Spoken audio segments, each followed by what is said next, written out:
네, 안녕하세요. 2022년 4월 15일 DMK 오픈 세미나 발표를 맡게 된 발표자 허종국입니다. 금일 세미나는 Self Supervised Learning Methods for Chemical Property Prediction이라는 주제로 발표를 진행하게 되었습니다. 네, 먼저 발표자 소개가 있겠습니다.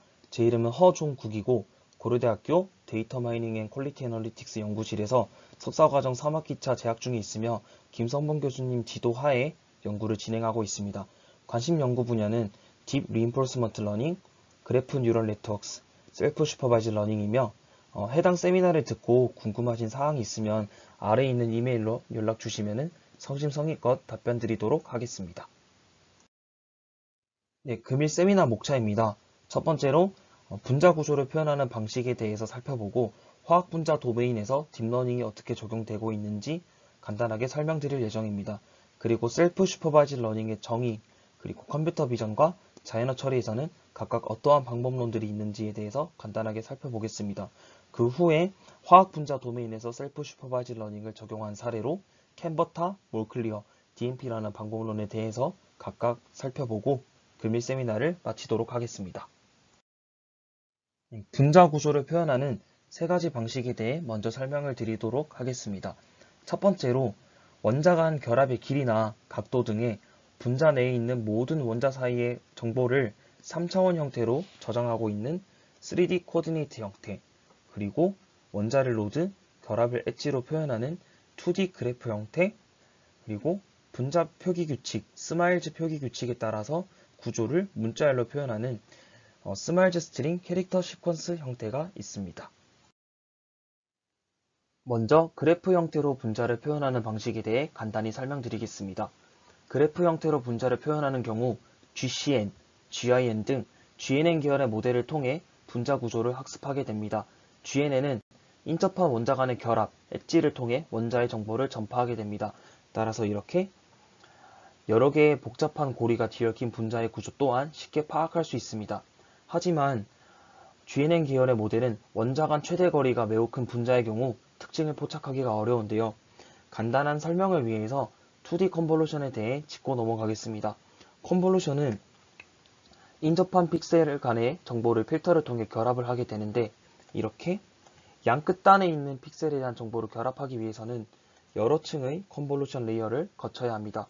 그래프 컨볼루션 또한 가운데 노드와 맨 끝의 노드 간의 정보를 결합하기 위해서는 여러 층의 그래프 컨볼루션 레이어를 거쳐야 합니다. 다음은 문자열 형태로 분자를 표현하는 방식에 대해 설명드리겠습니다.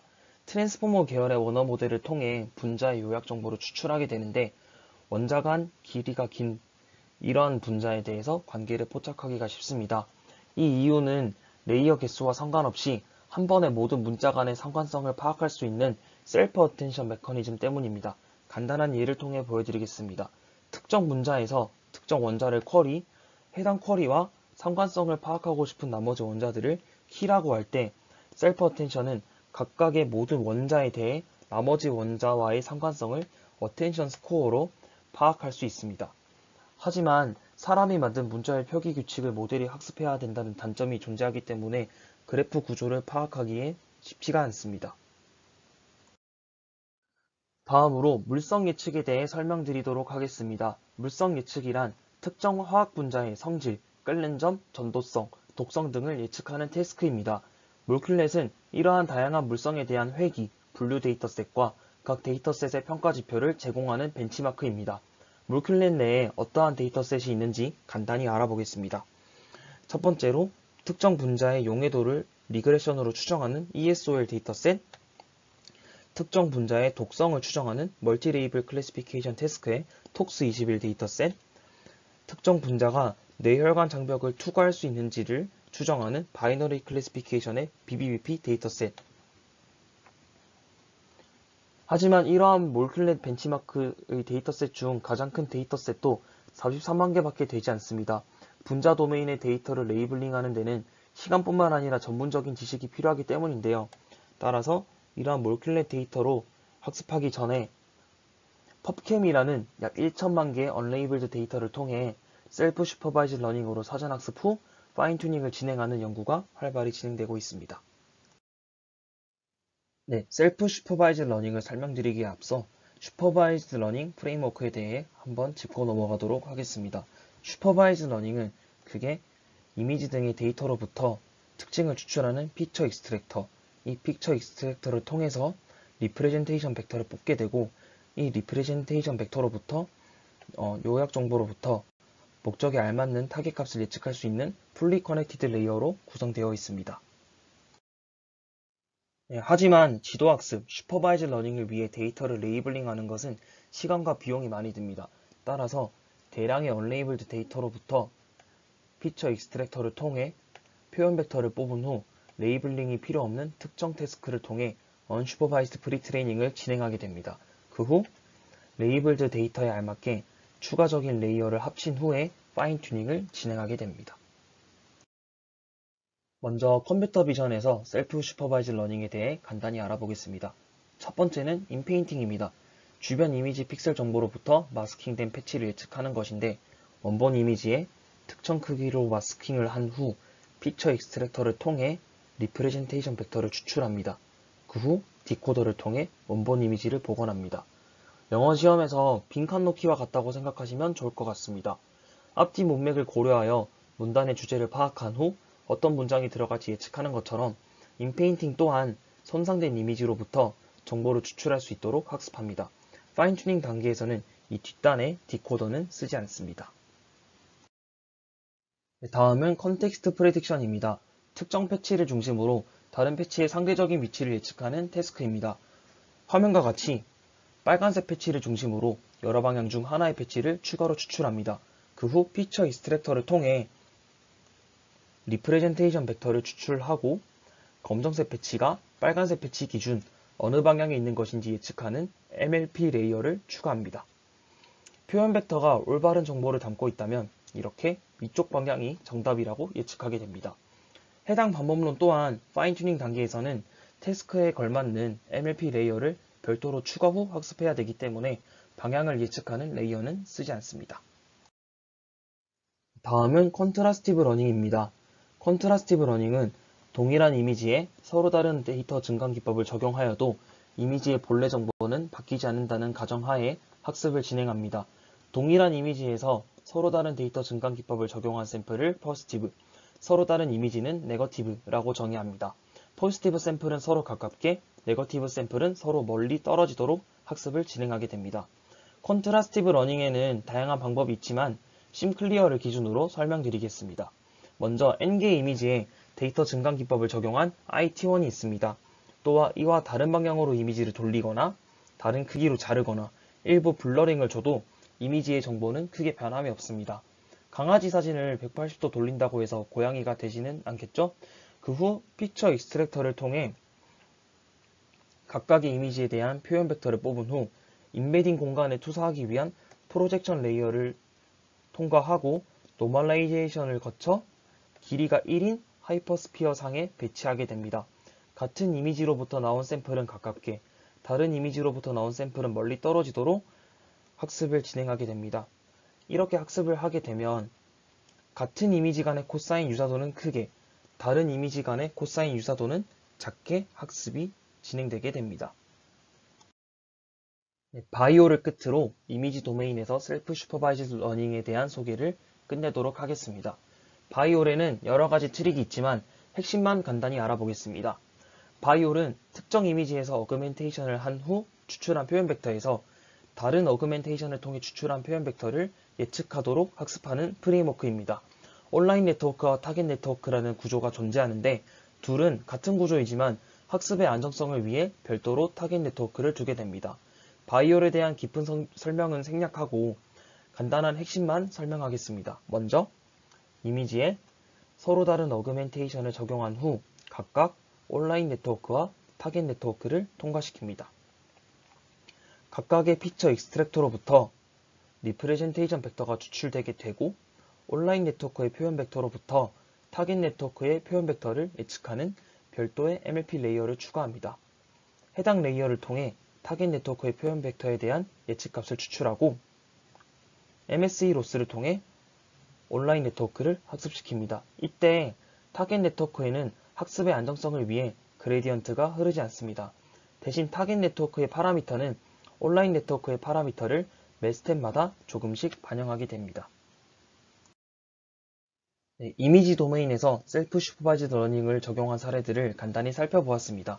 조금 더 깊게 공부를 하고 싶으신 분들은 연구실 홈페이지에서 해당 세미나들을 찾아보시면 좋을 것 같습니다. 먼저 프리텍스트 태스크에 대한 다양한 사례는 문석호 연구원님의 세미나, 그리고 다양한 컨트라스티브 러닝 방법론들에 대한 세미나는 강민구 연구원님의 세미나, 그리고 바이올에 대한 구체적인 설명은 김재훈 연구원님의 세미나를 통해 공부하실 수 있습니다. 다음으로 자연어 처리 분야에서 셀프 슈퍼바이즈드 러닝에 대한 사례로 GPT와 버트를 간단히 설명드리도록 하겠습니다. 먼저 GPT입니다. GPT는 트랜스포머의 디코더로만 이루어져 있습니다. 트랜스포머에 대한 구체적인 설명은 생략하도록 하겠습니다. GPT는 이전 시점까지의 단어, 토큰들을 통해 다음 시점의 단어를 예측하는 제너레이티브 랭귀지 모델 방식의 사전학습을 수행합니다. I love you so much라는 문장을 통해 예시를 들어보도록 하겠습니다. GPT는 내가 쿼리라는 단어를 통해서 다음 단어를 예측하고 싶은데 힌트로서 어떠한 키를 쓸 수 있을까를 계산합니다. 따라서 GPT에서 쿼리는 현재 시점의 단어입니다. 키는 쿼리에 알맞는 정보를 제공하는 힌트라고 생각하시면 좋을 것 같습니다. 현재 시점 쿼리 나이는 키로서 자기 자신인 I라는 단어를 힌트로 다음 시점의 단어인 love를 예측하게 되고, 다음 현재 시점의 쿼리인 love는 이전 시점의 토큰의 집합인 I와 love로부터 힌트를 받아 U라는 단어를 예측하게 됩니다. 이렇게 현재 시점의 단어를 쿼리, 이전 시점의 단어를 키로 사용해서 계속해서 다음 단어를 예측하는 사전학습을 수행하게 됩니다. 마지막으로 버트입니다. 버트는 트랜스포머의 인코더로 구성되어 있습니다. 버트는 영어의 빈칸 넣기와 같습니다. GPT와 달리 이렇게 입력으로 한 번에 모든 문장이 다 들어가기 때문에 모든 시점의 단어를 키로서 사용할 수 있습니다. 버트는 특정 단어를 마스킹한 후 주변 단어로부터 정보를 받아 올바른 단어를 예측하는 마스크드 랭귀지 모델로 사전학습을 진행합니다.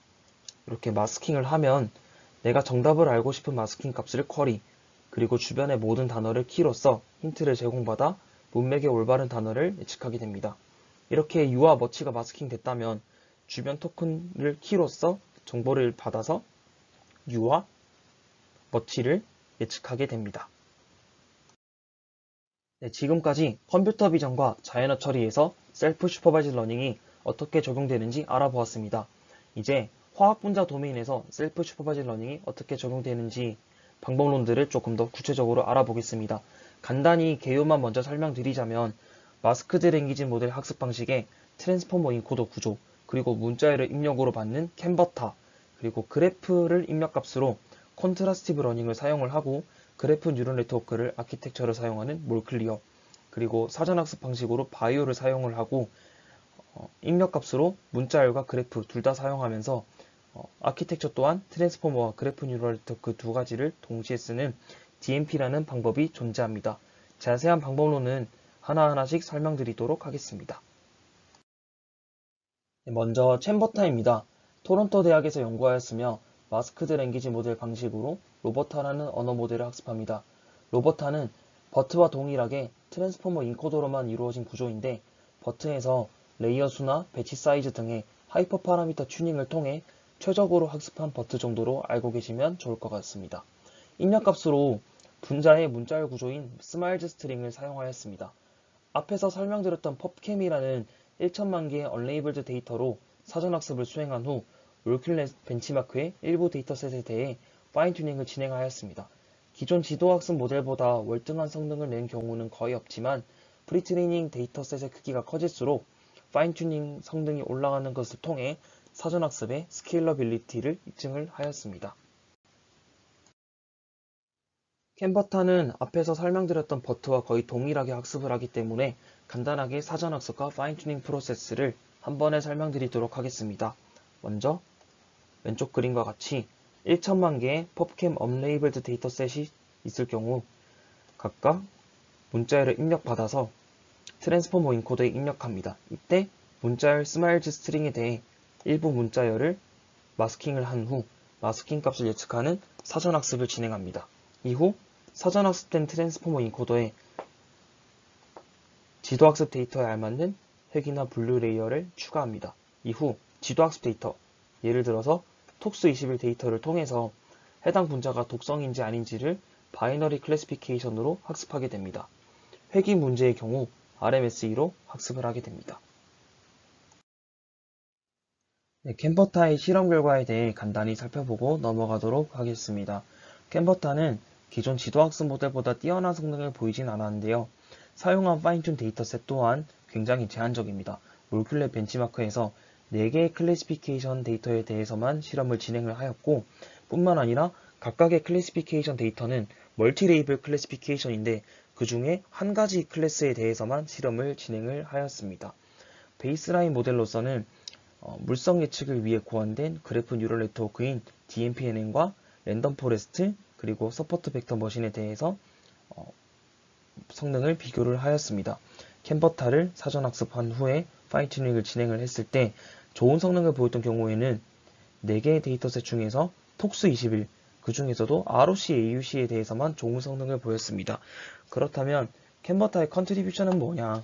캔버타는 프리트레인 데이터셋을 10만 개, 25만 개, 100만 개, 1000만 개로 늘려가면서 사전 학습을 하고 파인 튜닝을 진행을 하였을 때 학습 성능이 올라간다는 것을 보여줌으로써 제한방법론의 성능을 입증을 하였습니다. 다음으로 분자 구조를 그래프로 표현하였을 때 사용할 수 있는 셀프 슈퍼바이즈 러닝 방법인 몰클리어에 대해서 알아보도록 하겠습니다. 몰클리어는 카네기 멜론 대학에서 연구하였으며 2022년 3월 네이처 머신 인텔리전스에 게재가 되었는데요. 기존 GNN의 경우에는 GCN, GAT, 그래프세이지, GIN 등의 경우에는 엣지 피처를 활용하지 않았지만 분자 구조의 특성상 결합의 정보가 매우 중요하기 때문에 엣지 피처로서 결합 정보를 활용할 수 있도록 GNN 구조를 변형을 하였습니다. 또한 분자 도메인의 컨트라스티브 러닝을 적용하기 위해 다양한 분자 데이터 증강 기법을 제한하여서 포지티브 샘플을 적용을 하였습니다. 또한 몰클리어를 통해 추출한 분자의 리프레젠테이션 벡터에 대해서 시각적인 해석 결과를 제공함으로써 해당 방법론의 성능을 입증을 하였습니다. 몰클리어에서 사용한 그래프 뉴럴 네트워크 구조에 대해 간단히 살펴보겠습니다. 해당 구조는 몰클리어에서 제한되진 않았고 Strategies for Pre-training Graph Neural Networks라는 논문에서 제한되었는데요. 기존의 GNN 구조인 GCN, GIN 등은 노드 정보만 활용하였다면 해당 구조는 분자의 결합 정보를 활용하기 위해 엣지 피처를 사용하였다는 것이 특징입니다. 기존의 그래프 뉴럴 네트워크에 대해 간단히 설명드리겠습니다. 일례로 GIN 컨볼루션에 대해 간단히 살펴볼 건데 GIN 컨볼루션은 특정 노드의 피처 벡터를 업데이트하기 위해 엣지로 연결된 이웃한 노드들의 노드 피처 벡터들을 전부 더한 후 MLP 레이어를 거쳐 중심 노드의 피처 벡터를 업데이트합니다. 엣지 피처를 결합한 GINE 컨볼루션에 대해 살펴보겠습니다. 업데이트하고 싶은 노드의 피처 벡터와 엣지로 연결된 인접한 노드의 피처 벡터들 그리고 각 엣지의 피처 벡터들을 모두 더해 MLP 레이어를 거치게 됩니다. 이렇게 그래프의 엣지 피처까지 결합한 컨볼루션을 통해서 분자의 결합 정보를 활용할 수 있게 되었습니다. 네, 그래프 뉴럴 네트워크에 대해서 좀 더 심도 있게 공부하고 싶으신 분들은 아래 세미나를 참조하시면 좋을 것 같습니다. 저희 연구실 이지훈 연구원님의 세미나에서는 GNN의 기본적인 개념과 GCN을 통한 세마이 슈퍼바이즈 러닝 그리고 강영규 연구원님의 세미나에서는 GNN의 기본 개념 그리고 다양한 GNN들 GCN, GGNN, 그래프 세이지 그리고 그래프 어텐션 네트워크에 대해서 살펴보실 수 있습니다. 몰클리어에서 제안한 분자 데이터 어그멘테이션에 대해 알아보겠습니다. 컨트라스티브 러닝은 포지티브와 네거티브를 잘 정의해야 합니다. 따라서 몰클리어에서는 특정 분자의 원자 정보를 지운다든지 결합 정보를 지운다든지 특정 원자를 중심으로 한 서브 그래프를 지운 증강 샘플을 포지티브 페어로 정의하였습니다.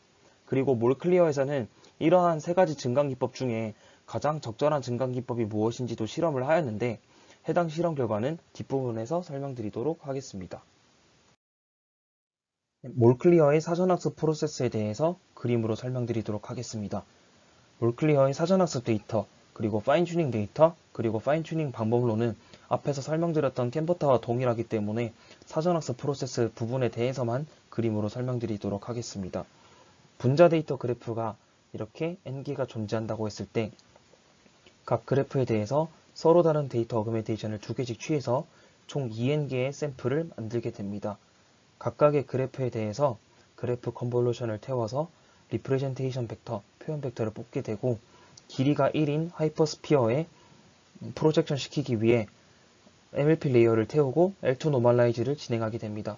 그렇게 된다면 표현 벡터는 이렇게 위치가 하게 되는데 컨트라스티브 러닝을 통해 잘 학습이 된다면 그림과 같이 같은 분자에서 나왔던 표현 벡터들은 가깝게 코사인 유사도가 크게 그리고 다른 분자에서 나왔던 벡터들은 코사인 유사도가 작게 거리가 멀게 학습이 진행되게 됩니다.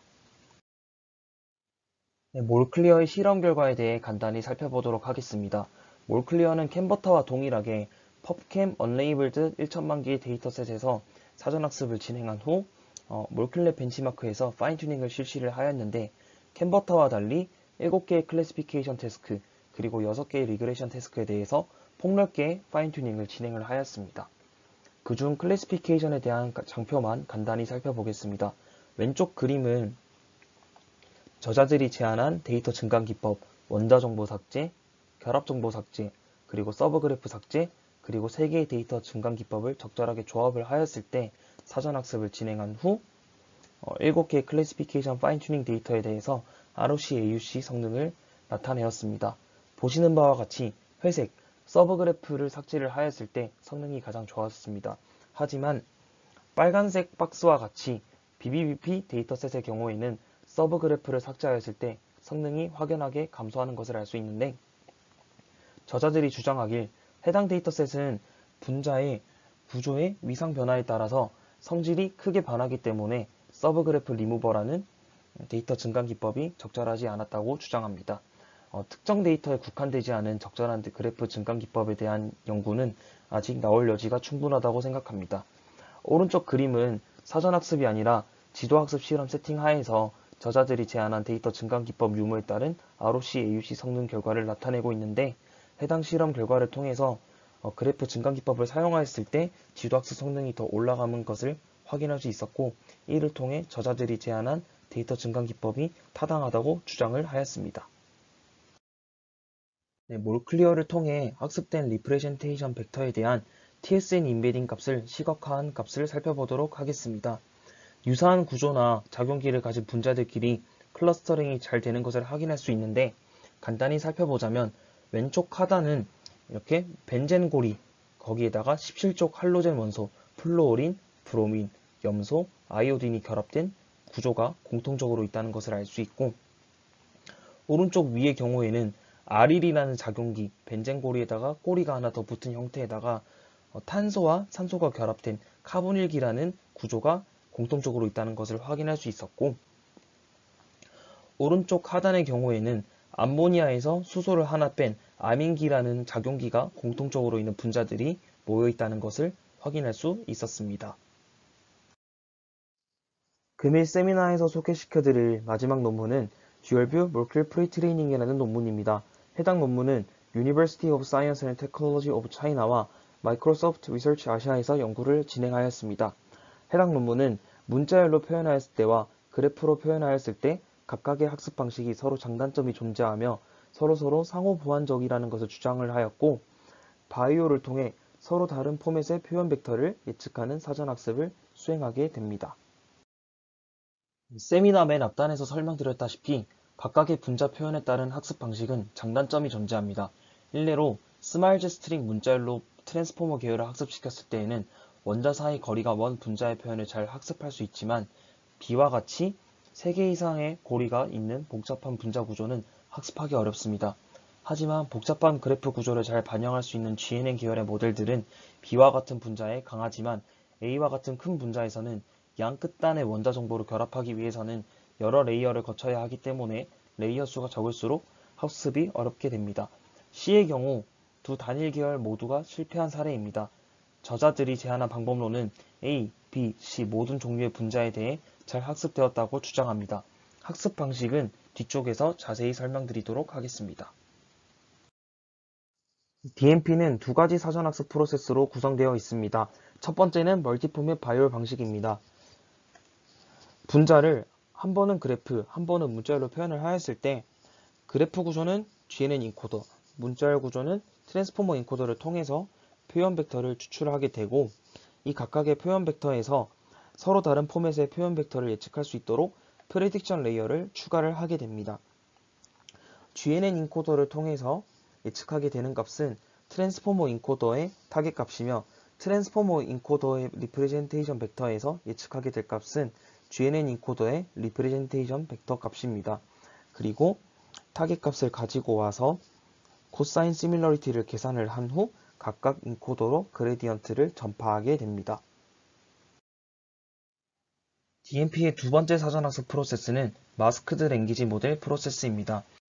GNN 계열에서는 특정 그래프에서 원자 정보를 없앤 다음에 그래프 컨볼루션 뉴럴 네트워크를 통해 주변 정보를 통해서 없어진 원자 정보를 예측하게 되고 트랜스포머 계열에서는 마스크가 된 토큰을 셀프 어텐션을 통해서 주변 정보를 통해 마스킹된 토큰이 무엇인지 예측하게 되는 프로세스를 거치게 됩니다. DMP의 실험 결과에 대해서 간단히 살펴보도록 하겠습니다. DMP 또한 앞선 두 가지 캔버터와 몰클리어와 동일하게 펍캠 1천만 개의 언레이블드 데이터셋으로 사전학습을 수행한 후 몰클리어 벤치마크에서 파인튜닝을 진행하게 됩니다. DMP로 GNN 인코더와 트랜스포머 인코더를 서로 상호 보완적으로 학습을 한 후에 파인튜닝 단계에서는 두 아키텍처를 별도로 학습하게 됩니다. 그렇게 학습을 진행하였을 때 트랜스포머 계열의 모델이 GNN 계열의 모델보다 좀 더 높은 성능을 가진다는 것을 보여주었습니다. 그리고 두 번째로 첫 번째 사전학습, 듀얼뷰만 학습을 하였을 때보다 듀얼뷰에다가 마스크드 랭귀지 모델 학습 방식을 추가하였을 때 최고의 성능을 나타낸 것을 보여주었습니다. 오른쪽 그림은 GNN 계열만 학습하였을 때, 그리고 트랜스포머 계열만 학습하였을 때, 그리고 DMP로 학습하였을 때 각각의 표현 벡터에 대한 TSN의 인베딩 값을 나타낸 것입니다. 각각의 점들의 색깔은 여기 왼쪽에서 보이는 것과 같이 분자의 공통된 골격 구조, 스캐폴드라고 불리는 골격 구조에 따라서 색깔이 다른 것인데 GNN과 트랜스포머 계열 각각만 사용했을 때보다 DMP로 사용하였을 때 비슷한 골격 구조를 가진 분자들끼리 잘 모이면서 DB 인덱스라는 값이 더 낮은 것을 알 수 있습니다. DB 인덱스 값은 더 낮을수록 클러스터링이 잘 된다는 것을 나타낸다 정도만 알고 가시면 좋을 것 같습니다. 결론입니다. 최근 분자의 물성 예측을 위한 벤치마크로서 몰큘렛이 등장함에 따라 다양한 딥러닝 알고리즘이 등장하면서 성능을 보여주고 있습니다. 하지만 이러한 지도학습을 위한 양질의 레이블드 데이터는 전문적인 지식이 필요하고 시간과 비용적 소모가 매우 크기 때문에 펍캠 등의 대량의 언레이블드 데이터를 통해 분자의 표현을 학습할 수 있는 사전학습 방법론이 많이 연구가 되고 있습니다. 이러한 사전학습 방법론들을 통해 표현된 벡터들은 기존의 분자를 바이너리 코드로 표현하는 방식인 ESFP보다 훨씬 더 좋은 성능을 보여주고 있습니다. 또한 화학 분자의 입력 형태, 문자열이냐 그래프이냐에 따른 성능은 별로 우위가 없으며 서로 장단점이 존재하면서 서로 상호 보완적이라는 것을 DMP를 통해 알 수 있었습니다. 해당 세미나뿐만 아니라 분자의 물성 예측을 위한 지도학습 또는 그래프의 사전학습 그리고 물성 예측을 위한 사전학습에 대한 추가적인 논문도 실어 놓았으니 관심 있으신 분들은 찾아보시면 좋을 것 같습니다. 이상 세미나를 마치도록 하겠습니다. 감사합니다.